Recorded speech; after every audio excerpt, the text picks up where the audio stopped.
Oh, this way.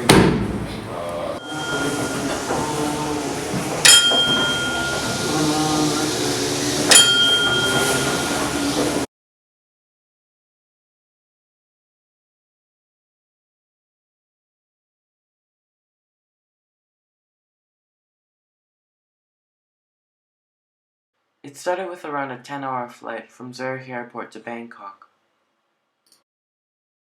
We arrived there at about 5 o'clock in the morning, where we were met by a taxi to take us to the airport. I could already tell from looking around Bangkok in the hotel that this was going to be a very large contrast from Bhutan.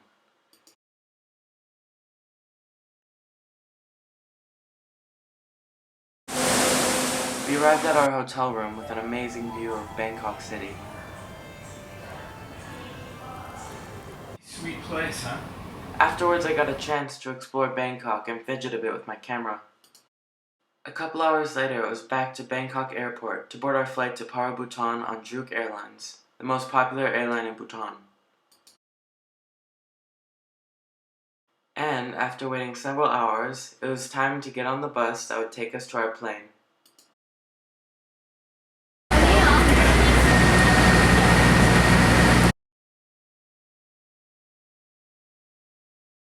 After the short bus ride, we were greeted by the plane marked with the king's name, and heaved our way up the stairs to enter the airplane.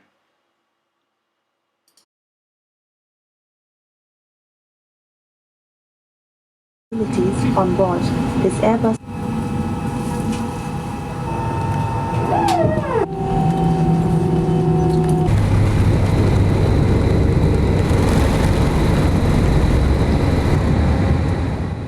The flight was nothing special. Usual seats, same food, of course with an adorable dog in the back.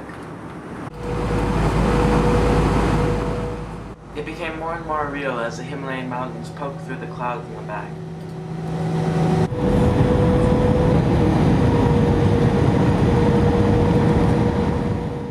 But before we arrived in Bhutan, we had to make a quick stop at Bagdogra Airport. Actually, my first time on Indian soil.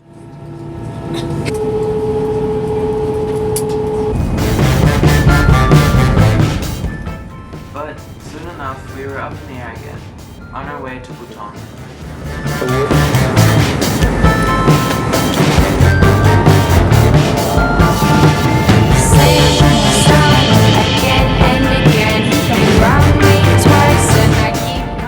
Although this was probably the most terrifying flight I've ever had, the view was beautiful.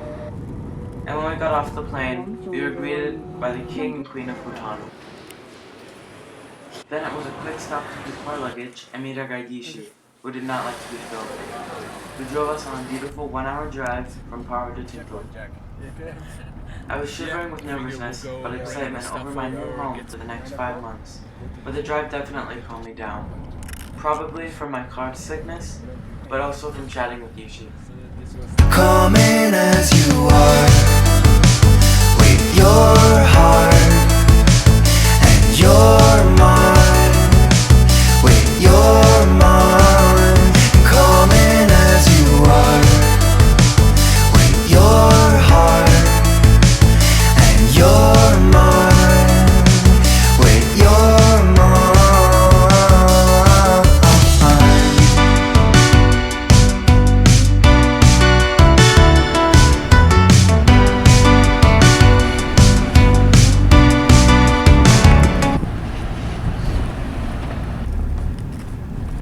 Even though it was only 1 hour, the drive got me used to Bhutan's feel.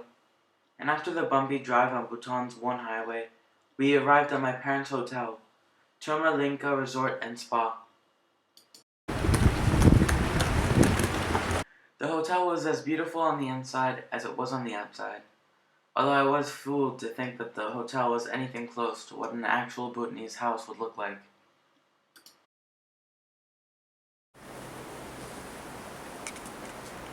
After lunch at a traditional Bhutanese restaurant, we went to a museum that showed me what an actual traditional Bhutanese house looks like.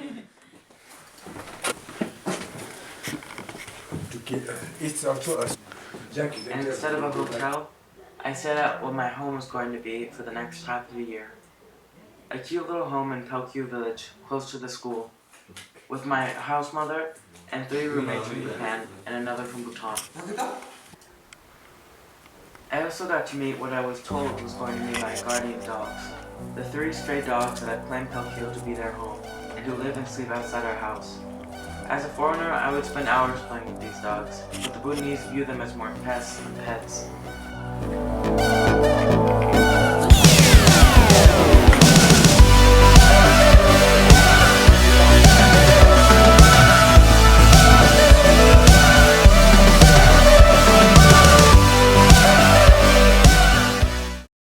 After a brief introduction, I followed my house mother and guardian dogs to Karma and Ria's house, where we were greeted by their house dogs. They were basically the mayor of Pelkyu village. We had a chat with them, played with their dogs, and explored around the garden a bit. We saw 2 small children in their home, about the size of a tool shed, but they were definitely the happiest children I've ever seen. Afterwards, Rie, Karma's wife from Japan, drove us to a large art showing in Thimphu.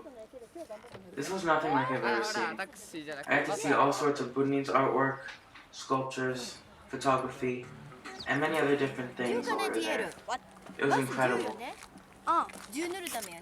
Although as a foreigner, I found myself being distracted by all of the dogs, and more dogs. I still felt everything here was amazing.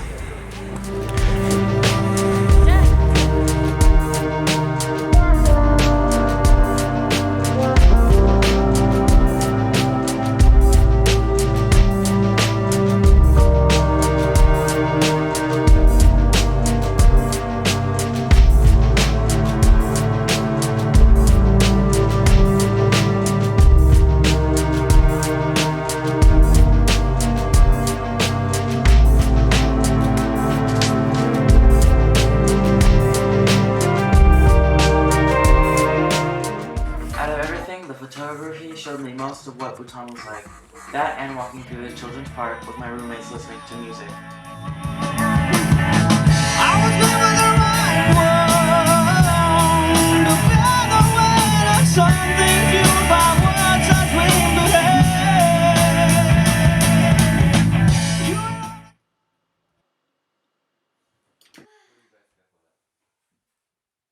When we got back, we got to meet my Bhutanese roommate's friends. And then we were off. We walked to the markets and butcher. This also gave me a chance to explore more around Pelkyu and see what the people are really like here.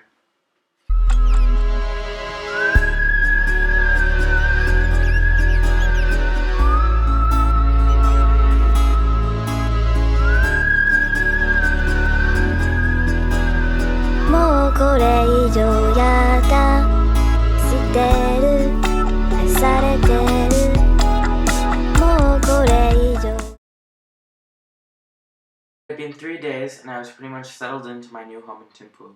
But if I wanted a chance to go on a trip before school started, I needed to go. So Yishi and his family took me to Phuntsholing, Bhutan's 2nd largest city in the south, right on the border with India. But before Phuntsholing, Yishi took me to his in-laws' house so he could drop off his puppies while we're gone. 10 people, including 4 kids, living in one house with 1 bathroom and 3 bedrooms. I would have gone crazy in that house, but they seemed extremely happy with each other. As they offered me traditional Bhutanese snacks in their living room, we talked a bit, and I got to meet some of their adorable kids. Yeah. This is the dog's house, Kennel. And after chatting with his uncle outside, who's a respected monk, and them giving me probably the worst snack I've ever tasted, we were back off again on the road.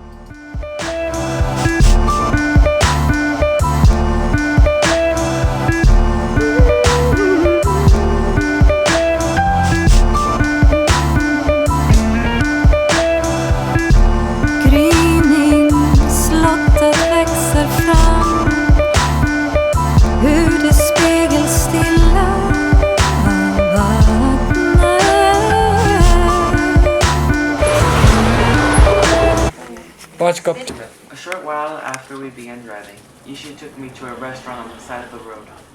He showed me how they made the food. It looked like a mix of traditional Bhutanese and Indian food, And part of me believed we only went in so that Yishi and I could warm our hands by the fire and boiling pots of food. But I was interested to see how it was made, and it smelled delicious. So after we ate our curry, rice, and dough, it was back on the road for a couple of hours. And after me throwing up all that food because of car sickness, we were in Punsaling. The hotel was nice, and our rooms were amazing. I shared the room with Yishi's son Kile, who was fresh out of high school and about to enter into Temple Royal College, probably the most prestigious college in the country. After getting our things into the hotel, we were off to visit some more sites.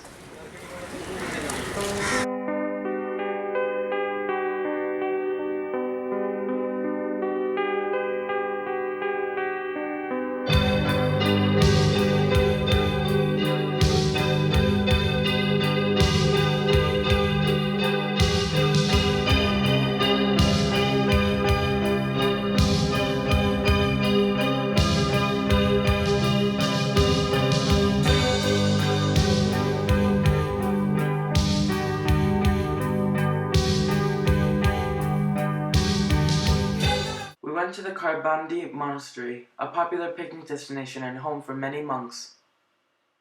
I found the monastery breathtaking, with a beautiful view, and I also got a story from Yishi on how they decided where to put the border between Punsaling and Jaigaon, the border town in India. So what happened was the Indian counterpart, they were very smart. They said, now how we are going to locate the boundary, okay? So it is by, we are on the hillside. So wherever the rolling stone will stop, will be the boundary between India and Bhutan. So the story basically goes is that they threw a bunch of rocks down the mountain, and where they stopped rolling, that's where they placed the border. The monastery was beautiful, but unfortunately I wasn't allowed to film inside. No camera.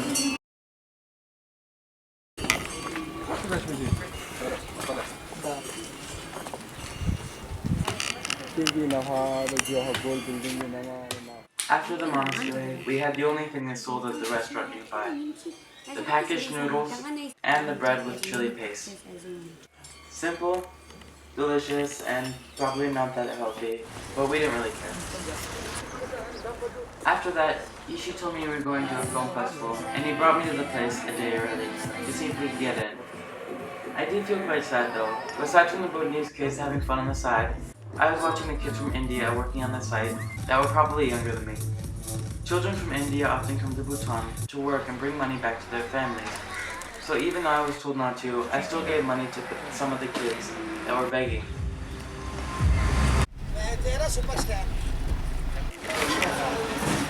Later, it was back to explore more around the city and meet up with Kile's friends that lived in Punsaling.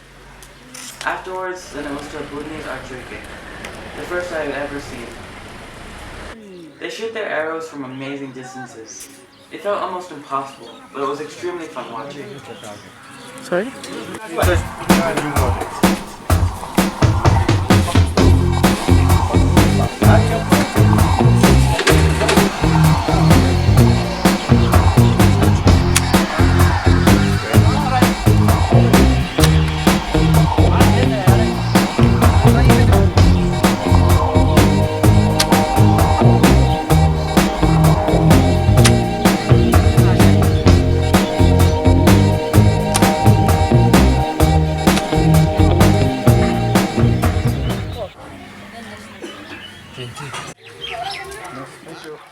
After the archery game, Yishi and Kile took me to the crocodile zoo on the outskirts of the city. This was basically when I realized Yishi ran out of places to take me in Punsaling. It wasn't his fault. The city is just not a very touristy place.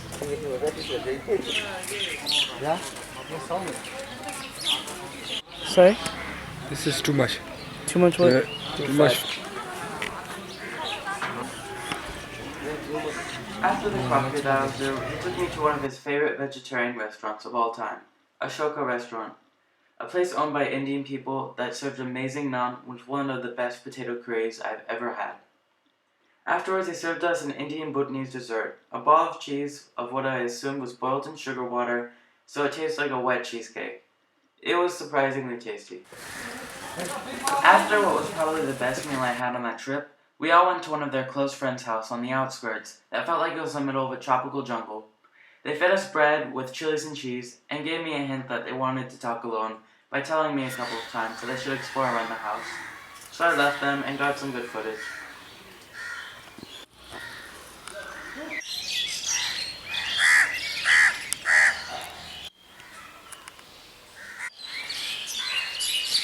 Friends, it's snake. Afterwards, she took me to an Indian bakery, and we just decided to call it a day.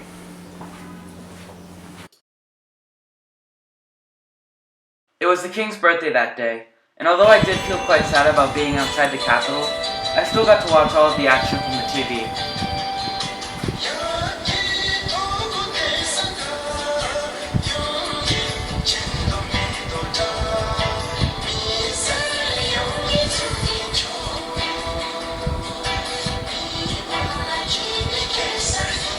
Afterwards, we went to the bakery across the street to get our lunch for the day, which she then called a disgusting pile of rotten mesh, but I didn't mind it. Then we went to the clothing shop to get Kile a new go, the Bhutanese outfit for men.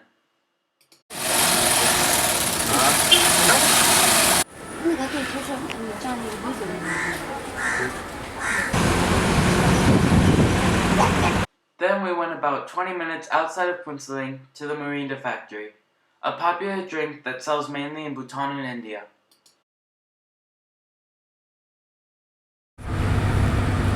I wasn't allowed to film inside the factory, but I was allowed to do so outside. This is a popular destination among the tourists that come to Punsaling, which should explain the tourist industry here.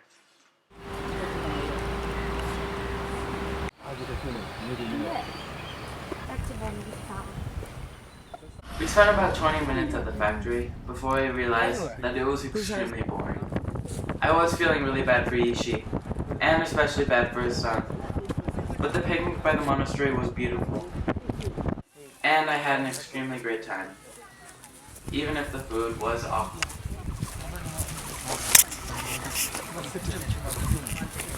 Afterwards, we went to do something far less boring. We went to the International Film Festival, as they called it, even though it was a festival celebrating only movies and music in Bhutan.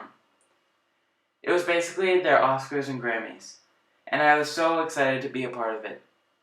I could see the excitement in everyone's eyes, as they could not wait to see their favorite actors and actresses of their country.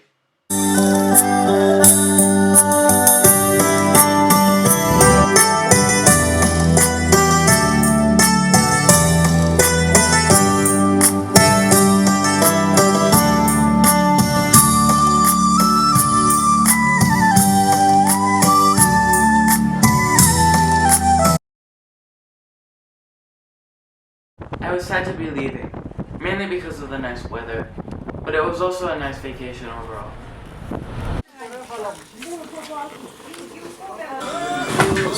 We then had our usual lunch of curry and dal, then it was back on the road, where I was able to keep it down, as long as I didn't film as much.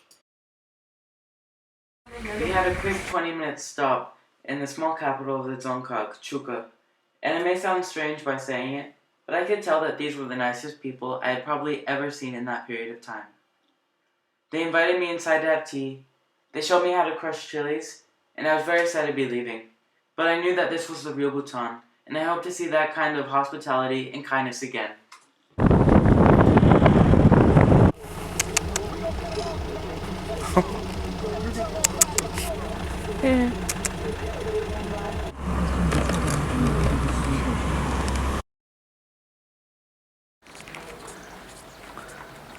It has been almost a week since Punsaling, and I've gotten used to my new daily routines. We went into the center of town with my house mom, some of her friends, and my roommates to buy some clothing and food. Public transportation was so different from what I'm used to in Switzerland. There are really only buses and taxis, and it's usually crammed, but you can see people that are usually more friendly in Bhutan on these buses. ちょっと緩い感じ。で、かっちゃんが何歳？ After shopping, Karma and Rie took us all to the takin zoo. A takin is Bhutan's national animal. It's somewhere between a goat, cow, and bear. And ironically, as it is one of the Nation of Peace's many symbols, it is quite a dangerous and violent animal, but still quite adorable in my opinion.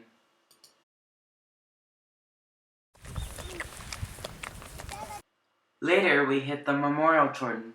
This is a monastery built for the late 3rd King of Bhutan. This is one of the country's most sacred places, and it was instructed to be built by the 3rd King's wife, known as the Grandmother of Bhutan, who died around 12 years earlier.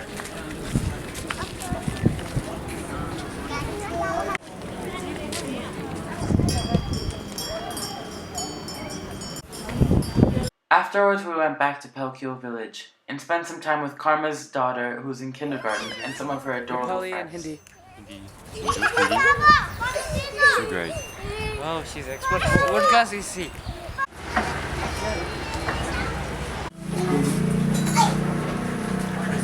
Yeah, truth is low.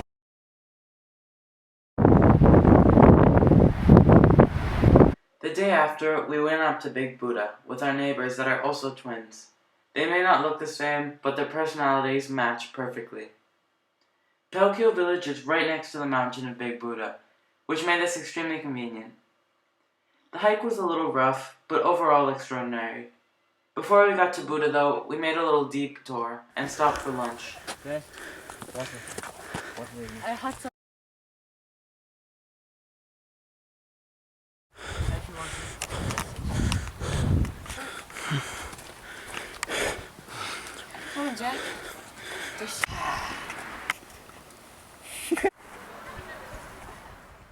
Once we hit Big Buddha, our jaws dropped. We couldn't believe the size of the statue, and we couldn't believe that we had been living under this the entire time. It was amazing.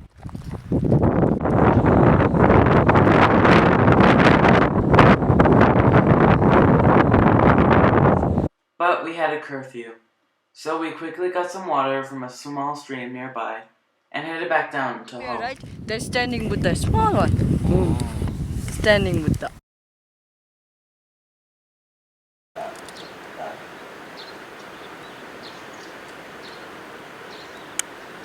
I had been at school for a couple months now, and this trip was to Paro, to hike up to Tuckstone, more widely known as the Tiger's Nest. I had been staying at Ishi's childhood home, and home of his mother and relatives who live there and work in the community as rice farmers. This is the first time I had experienced what it is like to live as a Bhutanese, and one of the best experiences of my life. Then, early in the morning, I was off to tackle the hike up to Tuckstone. The people of Bhutan say that you haven't really been to Bhutan unless you've hiked up to the Tiger's Nest. Tuckstone is probably the most famous place in Bhutan, and it's probably the most popular image of the country known outside of Bhutan. That's low, mommy. First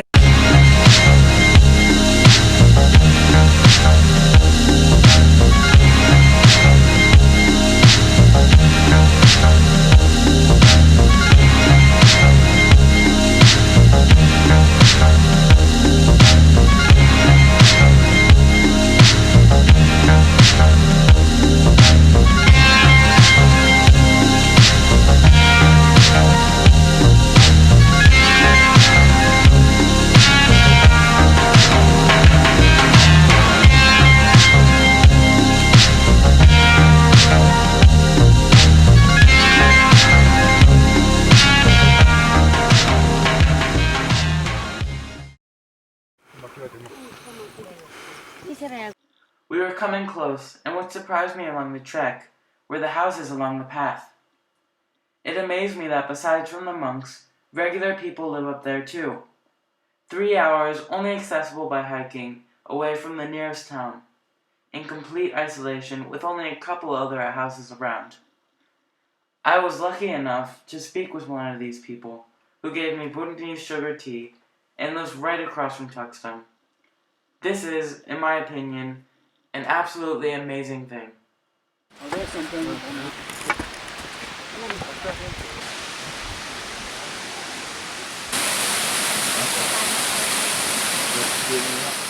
were only a few minutes away, and I had to change by the waterfall from shorts to long pants because of the dress code, which was quite embarrassing.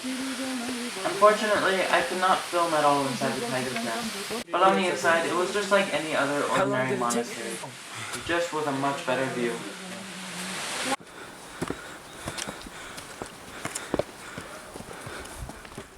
Are you having In fun? my opinion, it was over too soon, but I was still so happy from this complete isolation in the middle of the wilderness, with everyone at harmony with the surroundings and nature.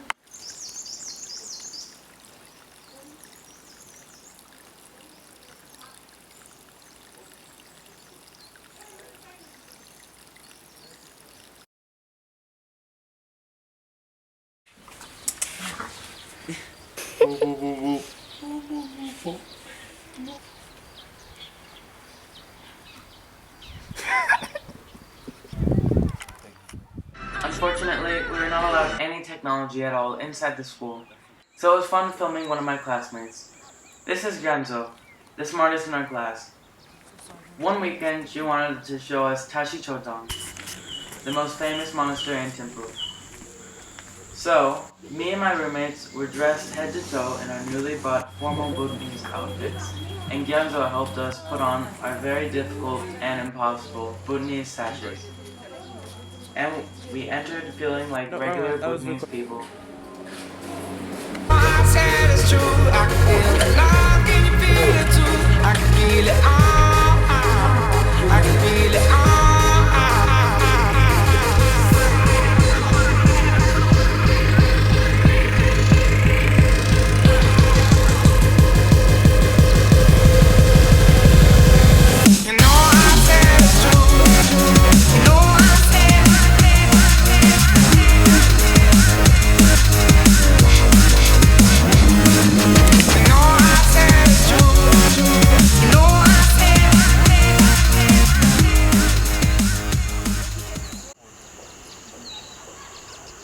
We left earlier than expected because the king was about to visit, and we were unable to see half the monastery.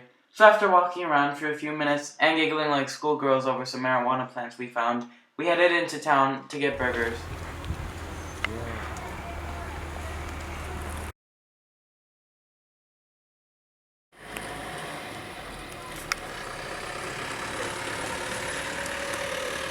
About 2 weeks later, Yeshi took me to Ha Valley, where again I was able to stay in one of his close friends' home and share a room with one of the family members who's a monk, which is an experience I will never forget. The home is a more common design for a Bhutanese home than the one I stayed in Paro. I was there with Yishi and his wife, along with the man who owns the house with his wife, brother, 2 sons, father and mother, and his niece, an adorable 5-year-old visiting from Gelepu, a town in the south of the country. She was so cute, even as she did give me fleas because she kept playing with stray cats.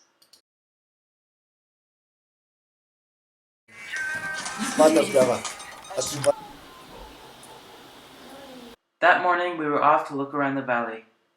My classmates warned me that Ha Valley was going to be boring, and Yishi also told me this, but this was definitely the most peaceful place I have ever visited.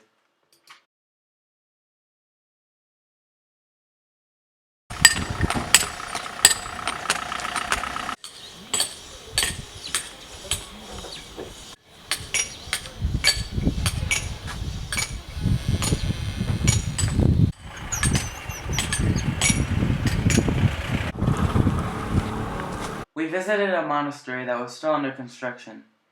As we climbed up the steep stairs, we could hear the loud construction noises. Probably not the best if you want to pray at a monastery, but it was still nice for a quick visit. After the monastery, we drove all the way down the valley. The further we got, the more peace and quiet came with it. This is not at all a popular place for tourists, which after this trip surprised me. What also surprised me was the amount of military that was in the valley. I found out along the drive that Ha Valley is a popular place for both Bhutanese and Indian soldiers to train. If I was in the military, I could not think of a better place to train. We were heading for a small village at the far end of Ha Valley. Yishi and his wife wanted to show me what village life was actually like in Bhutan.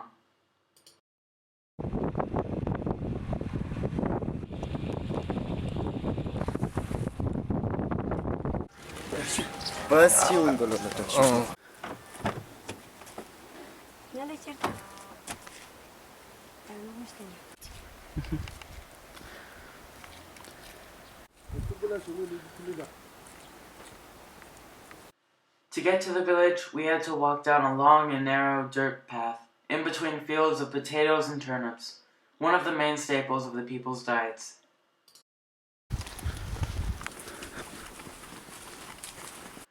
We finally arrived at the village center, their monastery, also the home to many of their monks. We came on the one day a month where everyone gathers in the monastery to pray and fast for the entire day. This shows you how close everyone is in a village like this.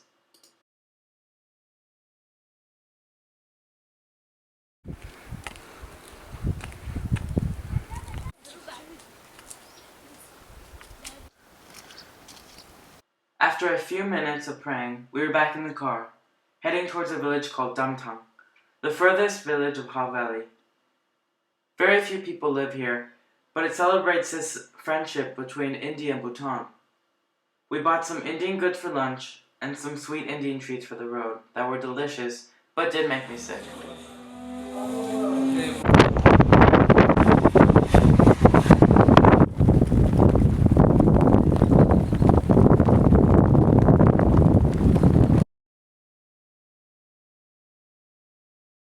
We were then back in the car on the road to Thimphu, but before we stopped for lunch at Chelala Pass. Car sick as well from sick from the altitude, it felt like the less than perfect place to stop for lunch. But I felt better in no time, and although I will miss this beautiful place, I was excited to get back home.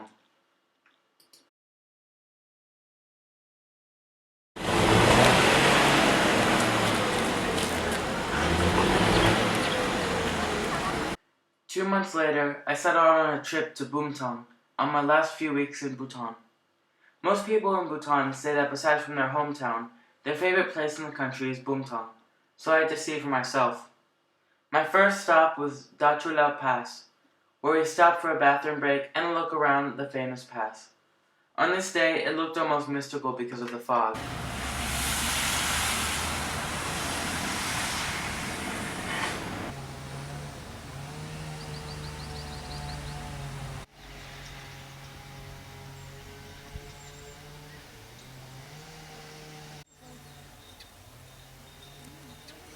My next break was Chindibji Chortin, a famous place in Chongsa Dzongkhag, in the middle of the forest, right by the highway.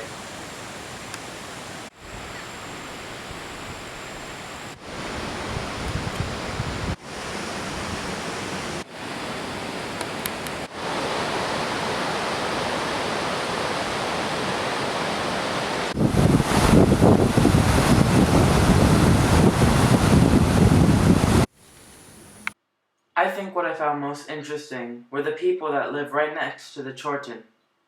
This place is known for being isolated, so these people are almost all self-sufficient, farming their own vegetables and raising cattle for milk.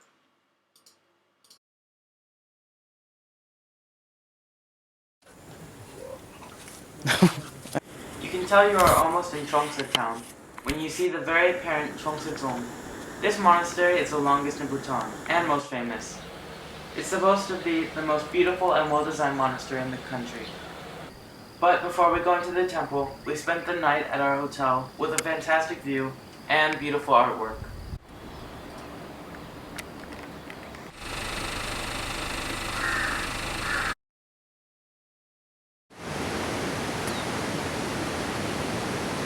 The next day, my driver and I went into the Chongsa town to visit the monastery.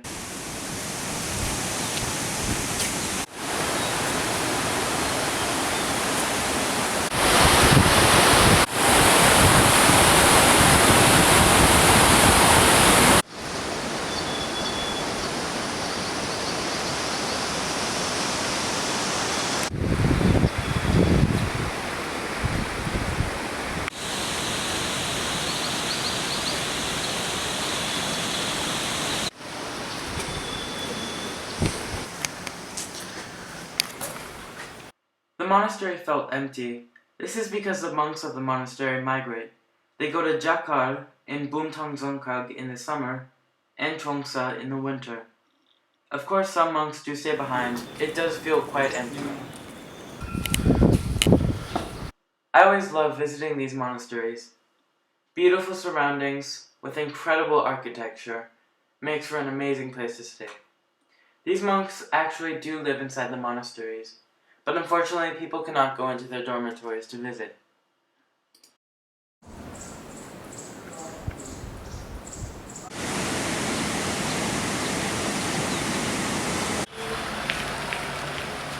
But before going to Boomtown, we stopped in the town center to buy some drinks and snacks for the road.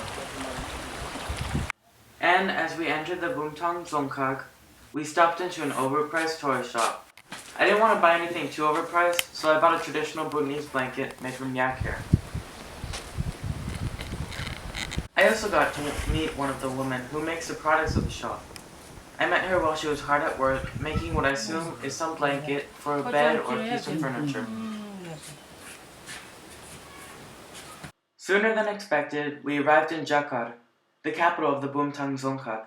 We stopped into a family restaurant to eat some noodles and momos, and saw the two little girls hard at work.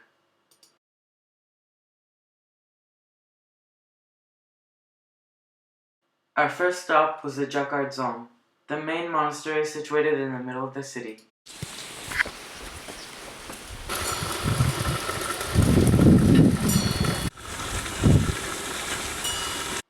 We climbed our way up the steep path and steps to get to the Dzong at the top of the hill.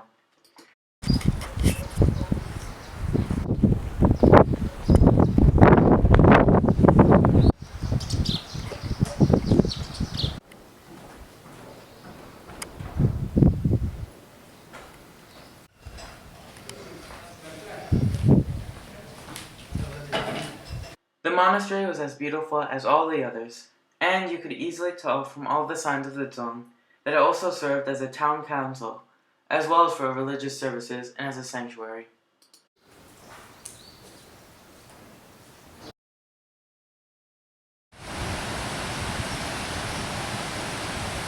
The next day, my driver and I went to Mimbartso, otherwise known as the Burning Lake.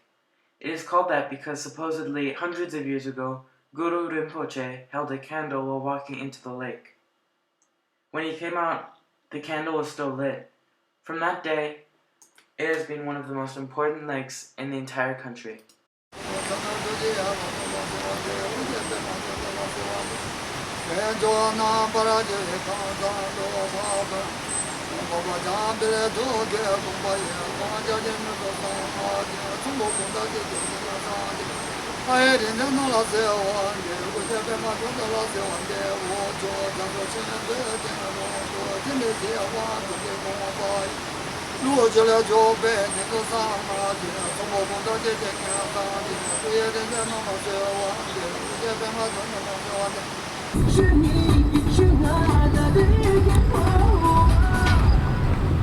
Afterwards, the weather went from bad to worse. Rain was pouring down, which was horrible timing, for the next stop was a small village of various farmers.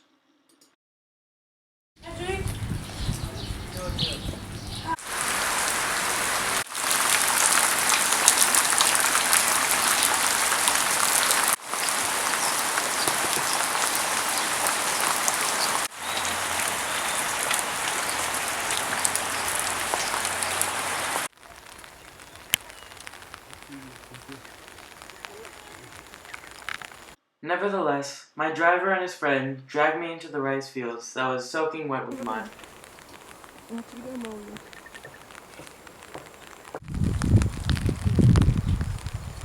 Afterwards, with my soaking wet and muddy shoes, we went to an archery game that even though it was raining, they still played through. It was good fun, but I did have to ask if we go into town and buy some water-resistant shoes. After I bought the biggest pair, we were off to another monastery.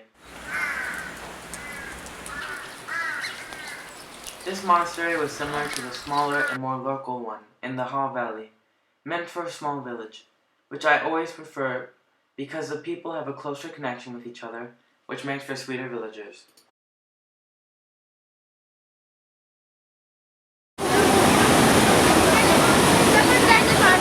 The next day we left Bhutan, and our first rest stop was back in Chongsa at the farmer's market, where we bought some fruit for the road.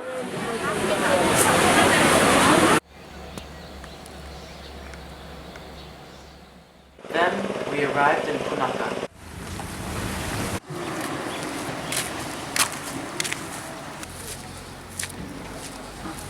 Punakha was the capital of the country before Thimphu, so it also felt a bit larger than the other towns of Bhutan. It was also much warmer because of the lower altitude.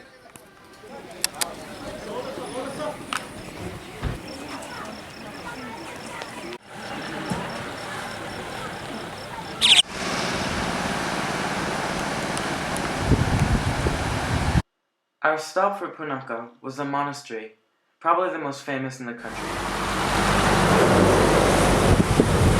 We walked across a bridge over the fast-flowing river to get there.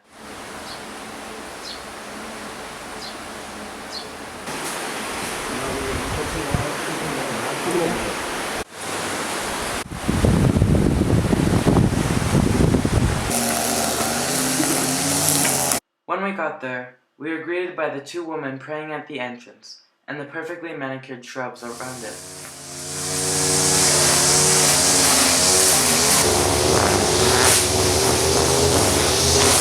We climbed the steep steps and were met by the two security guards at the top and a man praying by the prayer wheel. That will probably be there all day. To be honest, it was a little boring. The monastery was the same as the others. But the one thing that was different, and puts a smile on your face, is a little boy dancing around in his Spider-Man pajamas.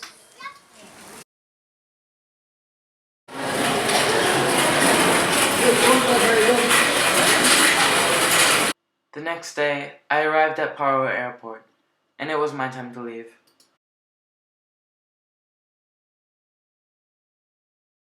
And I wasn't only sad because of the 5-hour delay. I was also miserable by the fact that I would be leaving behind the best experience of my life. Although I did miss modern life in Switzerland, I could have used a whole year there. Although part of me was not so depressed.